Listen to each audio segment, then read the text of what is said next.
Hello everyone. Happy Thursday evening. I hope you're having a wonderful evening and relaxing and winding down and getting ready to have a good night's rest. I hope you've been enjoying the week in good health, you and your family and loved ones. And so I have tried to do a Facebook Live in our group, but I don't know, as usual, I have had technical challenges. Facebook is not letting me go live on my cell phone. I didn't even try my computer because with the computer, it's even more difficult.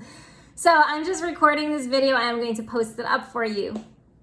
So you may be wondering why I've been doing a little bit more often some videos. And it's because I've been doing a 30-day video challenge with a coach. Her name is Nyala Thorpe, and she's awesome. She's got me making videos every day since last week. And so today's topic is a rock bottom moment and then how we moved past that and progressed. So, rock bottom moment, that's not an awkward thing to talk about at all, right? But I think it's important that we do share our rock bottom moments. And I invite you, if you want, you can make your own video and post it in our group and share it about a rock bottom moment that you have had in your life and, how you have progressed forward in your healing journey. Because what I will say is this, the thing there were a couple things. Unforgiveness was definitely the biggest thing holding me back in my healing journey. But the second biggest thing that held me back in my healing journey, and I will say healing journey because, it's still progressing. So the biggest thing was my silence. So there were things that I was embarrassed about that had happened to me that I had also done as well. And because I was silent about them, those things actually ended up having power in my mind. Those things actually became larger than they needed to be. So when we have like a skeleton or a secret that we keep like hidden in a closet, so to speak, or an elephant in the room, right, that no one wants to acknowledge and just go around, that thing gets bigger and bigger and bigger in our minds, and it holds us back from being able to move forward. So aside from forgiving, my second biggest breakthrough in my healing journey was actually speaking about my shame, the shame of what had been done to me and then what I also had done. So let me get right into it. So back in 2016, actually starting even in 2015, I had been like crazy busy. There were some weeks I was working like almost 80 hours between my full-time job, I went back to school briefly for something. So the studies, it was like a very intense anatomy course, and my photography business. It was just like constant. I was working on trains. I was working during dinner. Like I had no break. So I wasn't even seeing my friends. So not a wise idea. This is why self-care is so important, right? Because when we overextend ourselves and are just go, go, go, and maybe those things are going to help us, have eventually the lifestyle that we want to have. It's, when we don't take care of ourselves in the present moment, we're delaying even enjoying life. So I met this person and I was like, well, I could just use a little fun. Definitely the wrong reason to even go on one date with someone. One should go on a date with someone because one is interested in the person, not interested in what that person can give you. So that's a whole nother topic for a different day. But so I chose to, spend time with him. And this was end of 2015, beginning of 2016. It was pretty quick. It was like about three and a half months. I don't know, maybe 4. It's 3, more closer to 3. And for a couple different reasons, I decided to end things. But then he decided, he had a few items at my place. So like about a month later, I was like, you can come get your items and whatever. Let me be mature. Let me not toss things out at the curb. But, he was really not a happy camper. It wasn't so much about losing me. It had nothing to do with me, but it did have everything to do with his desire to have control in situations. So things didn't go as the way I had expected, which was, you come, you get your things, we talk, we chat. I wanted, peace. I wasn't trying to, I can be a nice person, I guess we'll say it like that. And he decided, to take control of the situation in his mind, I suppose. And, so he chose to force me to have sex with him. So what I decided to do and what I chose afterwards, instead of taking a time out to sit down, process everything that I had gone through and all of the emotions that I had felt, I decided I was just going to move right along with my life and put this thing in the past as quickly as I can. And there was someone else I was interested in and I really, really liked. And so I was like, I'll start to get to know this new person.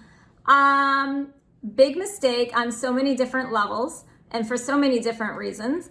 But the biggest one was that I had this secret that I was ashamed of. And I'm going to speak from a Christian perspective because, my faith and my walk with God has been what really has helped me through my journey in life, as well as just my healing journey. But I will say that a lot of times as Christians, we have been programmed, and I will say programmed, if you are a Christian, you'll know what I mean, to kind of present ourselves as like always blessed, highly favored, like things are always good, like they're always rosy, and to kind of like hide a little bit. Some churches are a little more transparent and some are more a little pretend, but you kind of like hide things. So I was under the misguided impression that, and this person happened to be Christian, this new guy, that if he knew that I had kept company with someone who really ended up being, as I call him, spawn of Satan, because he was really evil, he was really awful. So I thought that if he knew about this and that he knew that I had been raped, that he would see me as damaged goods, he would not want me, he would not be interested, and that like I was ruined. So this is not true. This is a lie, right? There are plenty of men out there who would not condemn me and, blame or, just put me away because of that. But in my insecurity, my mind, my perception was really warped. So I chose to lie to him, and I told some things that were not true to him. And that totally ruined and shattered my identity, because I had always prided myself, and they do say pride comes before a downfall, but I had always prided myself on my integrity. And to become a liar was something I had never been. And I was like, oh, and so then I felt like really bad. So then I had like the shame of, what I had gone through, the shame of becoming a liar, and things just like went like worse from there. And things obviously did not work out with that guy either, for, various reasons. But one, they had no business working out. I was absolutely broken. So this led to quite a few years of me, the first year, not even wanting to deal with things. But eventually, like, taking time out and working and going through the process of healing. I remember one night I had a dream. So in my dream, there was this, it's like in an auditorium, and there was like this screen, and there was like this ticket, and it said like speaker, and it was telling me I was supposed to speak. And I was like, no, I don't want to speak. And it was like insistent, and it kept like saying speaker, and then like the word speaker kept multiplying, and I felt and that the dream, it kept like insisting that I speak. And so in the dream, I was like, no, I don't want to speak. No. And the more I said no, and I said no a lot, the more it insisted. And so I felt like I needed to start speaking. Now, it took me a while to be able to get myself together to speak. But that's really that dream was pretty vivid. It was pretty, very vivid. And I pretty much knew that eventually I was going to be pushed to speak. And then 2020 happened. I think a lot of us who were business owners made some pivots in our business. And I had already started pivoting my photography business a little bit. And I had started a photo shoot session that was called a self-love photo session. So I was already kind of moving, even prior to 2020, a little bit before, into helping people become empowered and love themselves and feel good moving around in their own bodies, because at one point I did not feel so good moving around in mine. And so, I'd already kind of started moving in that direction through the photography to, help people heal and transform their minds about how they see themselves, how they feel about themselves, how they even move. Because and when you do a photo shoot, there is movement. There should be. You shouldn't be just like stiff. So straps keep falling. So yes, I had already started, a little bit even before 2020, pivoting my business to, help others in their self-confidence building. But then, I want company, and I'm like, it would be great to have people live with me. But then on other times, like during 2020, I was like, what if I was stuck in a lockdown situation with a horrible person? Like, what if I was stuck in a apartment in a lockdown with someone who might hurt me, who might rape me again, who might verbally abuse me, So to be honest, I was like, well, I bet there's a lot of people who are not in very good situations at this moment, and they're maybe not even safe.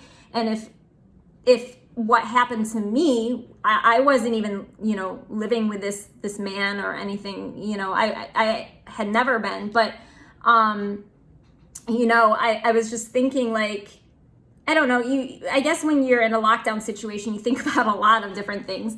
Like, what if I was in a bad situation, and how do other people feel? And for me, I had like this quick 3-month, thing that happened, and then blew up, right? And that like shifted my perception and my thinking, right? And it threw everything off kilter.